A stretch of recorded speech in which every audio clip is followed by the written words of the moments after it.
সুপ্রিয় দর্শক, আমরা আছি ধানমন্ডি লেকের পাশে রাশিয়ান হাউসের অপোজিটে। আমরা এখানে দেখতে পাচ্ছি ছায়াতল বাংলাদেশ এর পক্ষ থেকে পথ জনতাকে, পথ শিশু এবং যারা বয়স্ক তাদেরকে বিভিন্নভাবে খাওয়ানো হচ্ছে, এবং কি রাস্তার আশেপাশের বিভিন্ন রিক্সাওয়ালা, ভ্যানওয়ালা তাদেরকেও তারা বিনামূল্যে খাবার পরিবেশনা করছেন।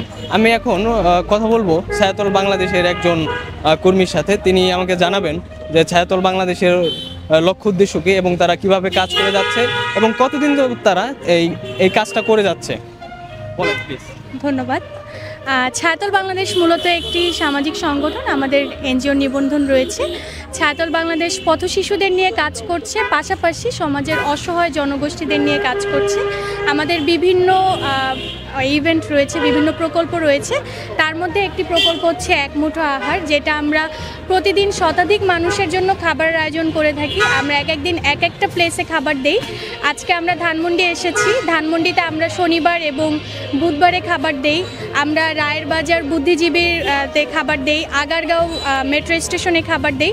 বিভিন্ন জায়গায়, যেই জায়গাগুলোতে আসলে রিক্সাওয়ালা, তারপরে পথচারী, পথ শিশু, ভিক্ষুক, পাগলদের অবস্থান বেশি, যারা মূলত একবেলা খাবারের জন্য কষ্ট করে, যারা খেটে খাওয়া মানুষ, যাদের একবেলা খাবার কিনে খাওয়ার সামর্থ্য নেই, তাদের জন্যই মূলত আমাদের এই এক মুঠো আহার প্রোগ্রামটি।